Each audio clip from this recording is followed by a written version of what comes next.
Holidays nale, adu namma GT Holidays da. GT Holidays, South India's #1 travel brand. You know you are special when you're with GT Holidays. நான் திரு நக்கீரன் பிரகாஷ்டேந்து வாத்து தோகிறேன். கரூர் விவகாரத்தில் தொடர்ந்து தாவேக்காவை தமிழக அரசும் திமுகவும் குற்றம் சுமத்தி வருது, அந்த தோழமை கட்சிகளும். என்டிஏ எம்பிக்கள் குழு எதிர்க்கட்சி தலைவர் இவங்களில் ஒரு பக்கம் விஜய் செய்ததை தாண்டி தமிழ்நாடு அரசு என்ன தவறு செய்ததுன்னு சொல்கிறாங்க.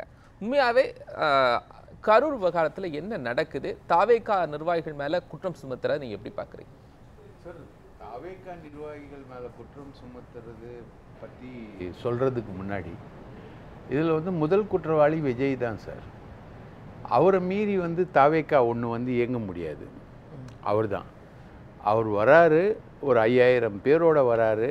அந்த 5000 பேர் க்ரௌடை அங்கே அட்டாச் பண்ணுறாரு. ஏற்கனவே 22,000 பேர் இருக்குது க்ரௌடு. வர்றவர் லைட்டை ஆஃப் பண்ணிவிட்டு வர்றாரு. அப்போது க்ரௌடு அங்கே போலீஸ் குவார்ட்டர்ஸ் இருக்குது. அங்கே நின்று இருந்த க்ரௌடு லைட்டை ஆன் பண்ணுற விஜயை பார்க்குறதுக்கு முன்னாடி ஸ்வெல்லிங் ஆகுது.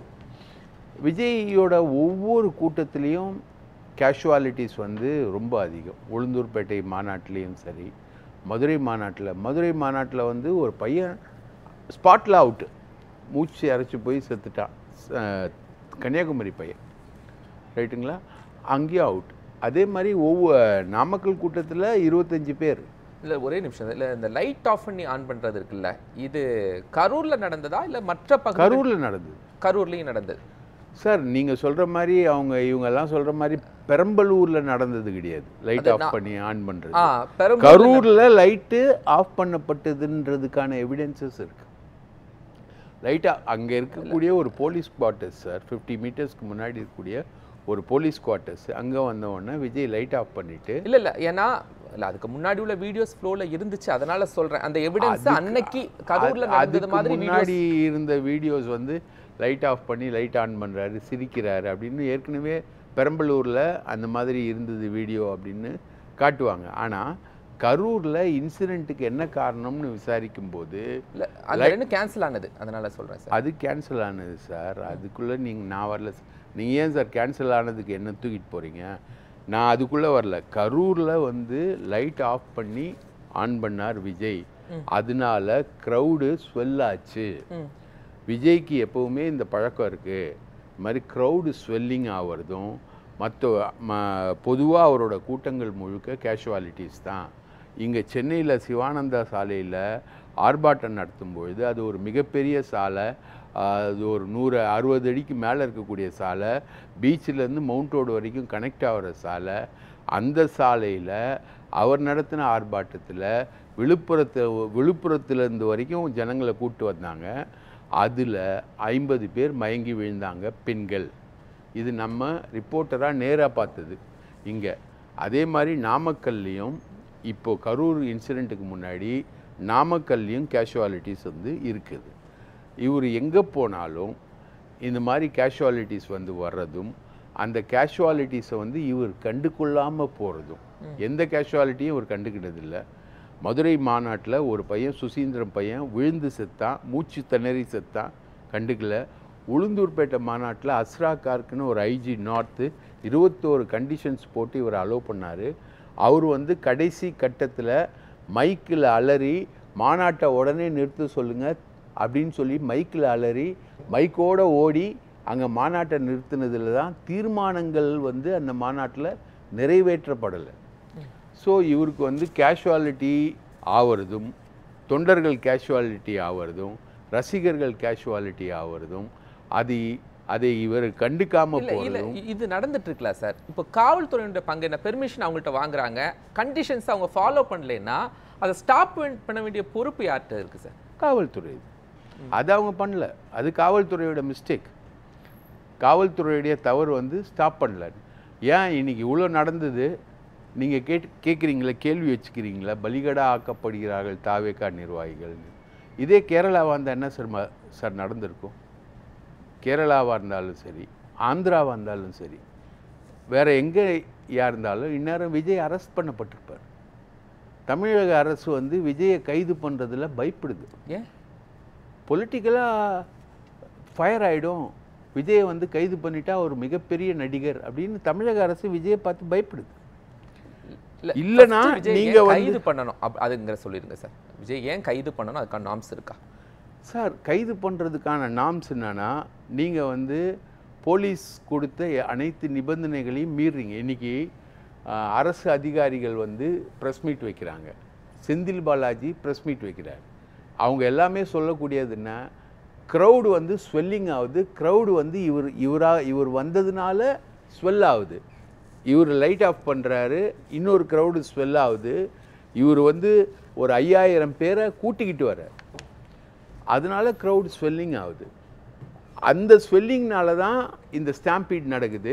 அப்போது இதுக்கு ஸ்கொயர்லி ரெஸ்பான்சிபிள் யார்? விஜய். வேறு யார்? ஆதவ் அர்ஜுனா முன்னாடி போயிடுறாரு, சாரி புஷி ஆனந்த் முன்னாடி போயிடுறாரு, நிர்மல்குமார் எங்கே இருக்காருன்னே தெரியாது, ரைட்டா? அந்த மாவட்ட செயலாளர் மதியழகன் பர்மிஷன் வாங்கினதோடு சரி, அதுக்கு மேலே அவர் இல்லை. ஸோ இதில் வந்து ஸ்ட்ரெயிட் அண்ட் ஸ்கொயர் குற்றவாளி வந்து இந்த மாதிரி தொண்டர்கள் வீழ்வதும் காயப்படுவதும் அதை பார்த்து கண்டு கொள்ளாமல் போகக்கூடிய விஜயுடைய ஆட்டிடியூடு தான் முழுமையான குற்றவாளி. விளக்கம் கொடுத்துட்டு இருக்காருல்ல சார் விஜய், விளக்கம் கொடுத்துருக்காருல்ல, என்ன சூழல் நடந்துச்சு அப்படின்னு விளக்கம் கொடுக்குறாருல சார். என்ன சார் விளக்கம் கொடுத்தாரு? 5 இடத்துல போனேன், ஒன்றும் பிரச்சனை இல்லை, இங்கே மட்டும்தான் பிரச்சனை. கரூர் மக்கள் முகத்தில் அடித்தார் போல் உண்மைகளை சொன்னார்கள். என்ன முகத்தில் அடித்தா போல் உண்மைகள் சொன்னாங்க? செத்து போயிட்டாங்க. அவங்க விஜய் ரசிகர்களாக இருந்ததுனால விஜய் மேலே ப்ளேம் கேம் வந்து அவங்க பண்ணல, அவங்க யாருமே பண்ணல. விஜய் மேலே விஜய் ரசிகர்களாக இருந்து விஜய் பார்க்க போனதுனால ப்ளேம் கேம் பண்ணல. ரெண்டாவது இவர் வந்து 20 லட்சம் ரூபாய் கொடுக்குறேன்னு இவர் அனௌன்ஸ் பண்ணது ஒரு காரணம்னு வச்சுக்கோங்க. அந்த மாதிரி விஷயங்கள் தான். ஆனால் இதுக்கு ஸ்கொயர் ரெஸ்பான்சிபிலிட்டி யார்? புஷி ஆனந்த் கிடையாது சார். ஆதவ்லாம் வந்து உண்மையிலேயே மேலே உட்காந்து சொல்கிறாரு கீழே செத்துக்கிட்டு இருக்காங்கன்னு, அப்புறம் தான் இவர் உள்ளே போகிறாரு. ஒரு மைக் வாய்ஸே உங்களுக்கு இன்டர்பிரிட்டேஷன் கிடைச்சிருக்கும். இந்த வார்த்தை செத்துட்டு இருக்காங்க அப்படி நீங்க சொன்னது மாதிரி எங்கேயாவது சொல்லி சார் சிறுமி காணும் அப்படின்னு சொன்னாங்க. இல்ல சொன்ன வார்த்தை எங்கேயாவது சொன்னார்? இந்த வார்த்தை கிளவுட் பஸ்ட் கேள்விப்பட்டிருக்கீங்கல்ல? கிளவுட் பஸ்ட், மேக வெடிப்பு. அந்த மாதிரி இங்க நடக்கிறது வந்து கிரவுட் பஸ்ட். இதை பயன்படுத்தினார் ஆதவ் அர்ஜுனா? ஆதவ் இல்லை, இதை பயன்படுத்தினது வந்து விஜயுடைய ஒய் பிரிவு செக்யூரிட்டி காவலர். அது விஷுவல்ஸ் இருக்கு. இப்போ கிரவுட் பஸ்ட் அப்படின்றத பயன்படுத்துறாரு. அதுக்கப்புறம் ஆதவ் அர்ஜுனா அப்படின்னு பதிவு செஞ்சீங்க. இப்போ அவங்களுடைய பாதுகாப்பு சார், ஆதவ் அர்ஜுனாவும் இவரும் சேர்ந்து தண்ணீர் போடுறாங்க சார். நான் பொய்யெல்லாம் சொல்ல சார், நீங்கள் என்ன ஸ்கொயர் பண்ணாதீங்க. நான் பொய்யெல்லாம் சொல்ல வரல. ஆதவ் அர்ஜுனா சொல்கிறது அவங்க 2 பேருக்குள்ளே நடந்த இன்டராக்ஷனுக்கு அப்புறம் தான் விஜய் உள்ளே போகிறார். அந்த இன்டராக்ஷனை நான் ஒரு பத்திரிகையாளனா ரீட் பண்ணுறேன். ஆதவ் அர்ஜுனா வந்து கீழே வந்து ஏதோ ஒன்று செத்துக்கிட்டு இருப்பாங்கன்னு சொல்லியிருக்கலாம், இல்லை கீழே ஏதோ சொல்லியிருக்கலாம் அப்படிங்கிற வார்த்தையை தான். ஆனால் அது சொல்லலை, ஒரு சிறுமியை காணும் அப்படிங்கிற வார்த்தையை தான் சார். சிறுமியை காணுன்றத ஒரு மைக்ல சொல்றாரு சார். ஆதவ் அர்ஜுனா வேற எதுவும் பதிவாகலையே சார்? நமக்கு கிடைத்த எந்த ஆவணங்க சார்? கிளவுட் பஸ்ட்ன்றது பதிவாயிருக்கு சார். நீங்க போய் எல்லா வீடியோவையும் செக் பண்ணுங்க.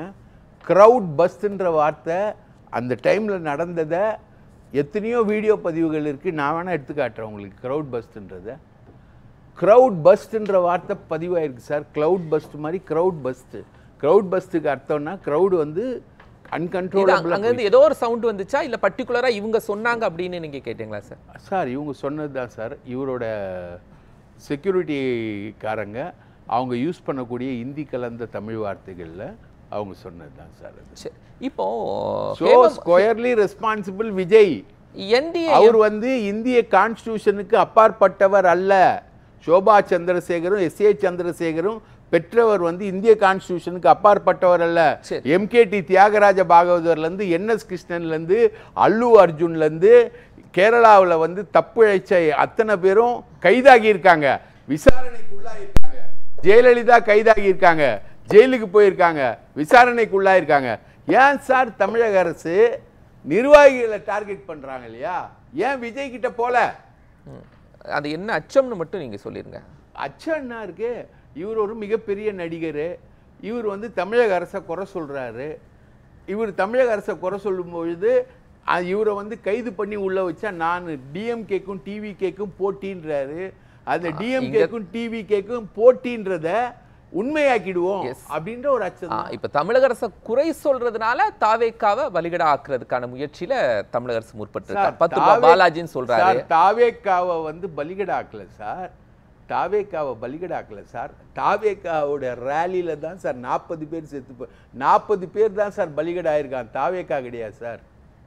தாவேக்காலாம் யாரும் பலிகடாக்கல. 40 பேர் செத்து போனவன் தாவேக்காக்காரன். அந்த 40 பேரை பலிகடா ஆக்குனது நடிகர் விஜய். ஒரே சார், விஜய் தரப்புல இருந்து இப்ப எதுவுமே பேசப்படல, பதட்டத்தை தணிக்கணும் அப்படின்னு. ஆனால் தமிழ்நாடு சாரி கூட சொல்ல சார். சிஎம் சொன்னார் சார், நம்ம அஜித் இறந்தப்போ சாரி அப்படின்னாரு. இவர் மேடை போட்டு ஆர்ப்பாட்டம் பண்ணார், சாரி சொன்னா போதுமான்னு. சார் 40 பேர் செத்துருக்கான் சார், அவங்க எல்லாருமே உன்னோட ரசிகர்கள், குறைந்தது ஒரு சாரி. சரி சார், நான் இப்படி கேட்குறேன் சார். அருணா ஜெகதீஷன் ஆணையத்தை அனுமதிச்சிட்டார், ஒரு நபர் ஆணையத்தை. அதன் பிறகு அமுதா ஐஏஎஸ் பேசுறாங்க, செந்தில் பாலாஜி பேசுறாங்க. இவங்கெல்லாம் தங்களுடைய கருத்தை அருணா ஜெகதீஷன் கொண்டு வைக்க வேண்டியது தானே? ஏன் அவங்க ஒரு ஆணையம் அமைச்சு அவங்க அருணா அவங்க பேசினது எல்லாமே 2 பேரும் அட்ரஸ் பண்ணது யாருக்குன்றதை பாருங்க. நான் ஒரு பத்திரிகையாளர், எனக்கு தெரியும் யாருக்கு அவங்க அட்ரஸ் பண்ணாங்கன்னு. அவங்க வந்து விஜய்க்கு அட்ரஸ் பண்ணல, அருணா ஜெகதீஷன் ஆணையத்துக்கு அட்ரஸ் பண்ணல. அவங்க அட்ரஸ் பண்ணது சமூக வலைத்தளங்களில் எழுப்பப்படும் கேள்விகளுக்கான பதில். அவ்வளவுதான். அதை வந்து அஃபிடவிட்டா ஜெயலலிதா மரணம் அடைஞ்ச போது, ஆறுமுகசாமி விசாரணை கமிஷன் அமைக்கப்பட்ட போது ஏகப்பட்ட வியாக்கியானங்கள் வந்தது. ஆறுமுகசாமி கமிஷன்ல வந்து எல்லாரும் அஃபிடவிட் தாக்கல் பண்ணாங்க. அதே மாதிரி அஃபிடவிட் தாக்கல் செய்யப்படும்.